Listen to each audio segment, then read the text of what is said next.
The word ethics comes from the ancient Greek word ethos, which means character, but also custom, manner, habit. In the second book of the Nicomachean Ethics, Aristotle explains that moral virtue, peculiarities, is a result of habit, ethos, for which reason it has acquired its name through a small variation on ethos.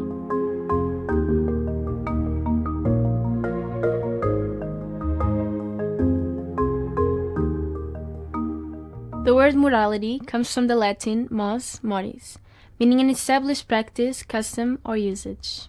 Although the terms ethics and morality are often used synonymously, it can be said that ethics is a branch of philosophy that is primarily concerned with providing an answer to and a philosophical foundation for moral questions such as how should I act and what is the right thing to do, whereas morality is a system of moral principles and values that are generally accepted by a specific society, culture, or group of people. As these few examples show, most European languages have these two terms in their vocabulary.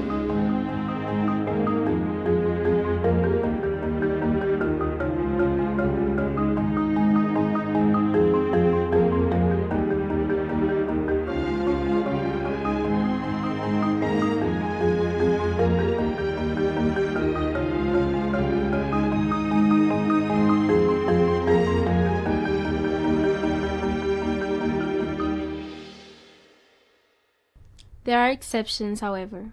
Modern Greek has just one word for both ethics and morality, namely ηθική. Hungarian has the words moralitas and moral, but morality is usually translated as erkölcs, a word of unknown origin that nonetheless has an etymological proximity to erény, which means virtue.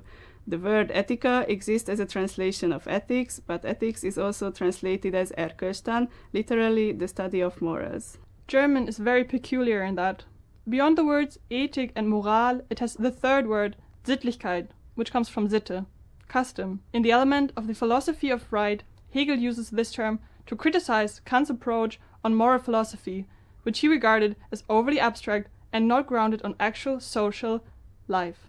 Translated into English as ethics or ethical life, Sittlichkeit means something like customary morality. Romance languages such as French, Spanish, Portuguese, and Italian express moral imperatives through a derivation of the Latin verb debere. The following, for instance, shows how these languages express the moral prohibition against lying.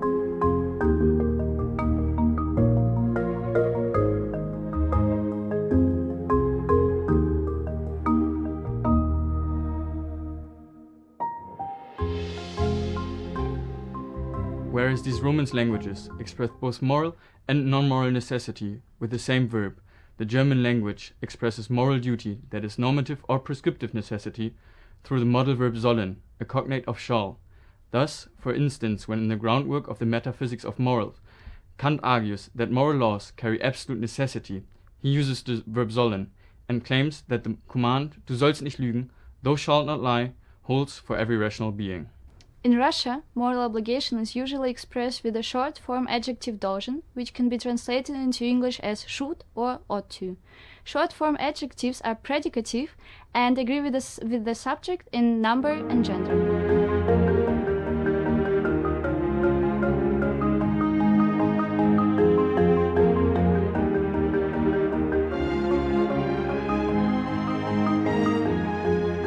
Moral necessity can also be expressed with the so-called category of state надо, which means must. However, whereas with должен the person involved is in the nominative case, with надо the person is in the dative case.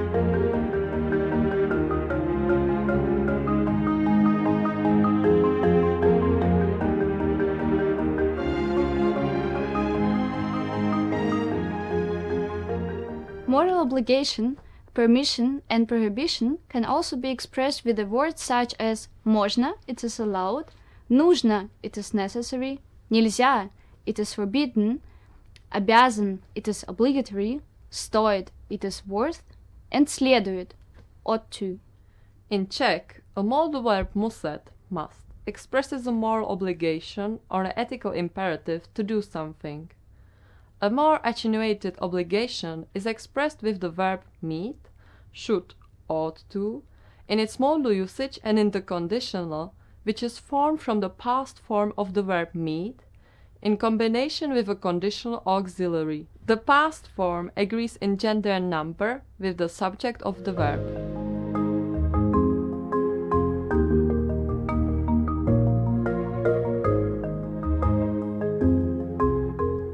Although Bosnian, Croatian and Serbian are not identical, their grammar is very similar.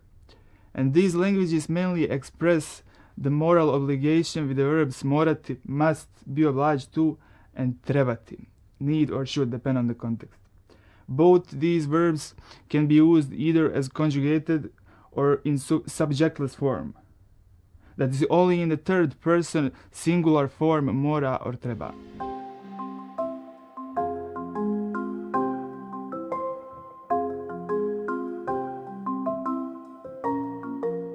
The conditional mood is often used, as in English, to soften the force of a request or a statement. In affirmative form, morati means that one is obliged to do something. In its negated form, however, it simply conveys the absence of obligation. And the stronger meaning expressed by the English must not is conveyed by the negative form of the verbs smjeti, may, and moći, can. In Hungarian, necessity or obligation is expressed with the singular third-person form kell, need, or must. The verb is intransitive, the dative case is used for the subject, and the infinitive is conjugated. Hungarian also uses the word muszáj, which comes from the German verbs muss, must, and sein, to be, which means that's how it has to be. Muszáj cannot be conjugated, it doesn't have a verb form at all, and suggests a stronger necessity than kell. The conditional form of kell approximates the meaning of should, kellene, or more colloquially kéne, whereas for muszáj, one can use the conditional form of is, lenne, or volna, meaning would be.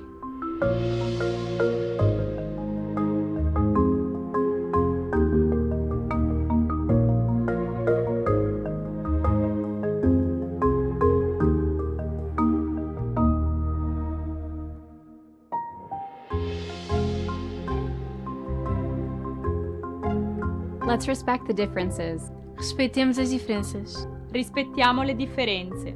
Respectons les différences. Respektemos las diferencias. Lasst uns die Unterschiede respektieren. Давайте уважать различия. Respektujme rozdíly. Poštujmo različitosti. Tiszteld a különbségeket. Ας σεβόμαστε τις διαφορές.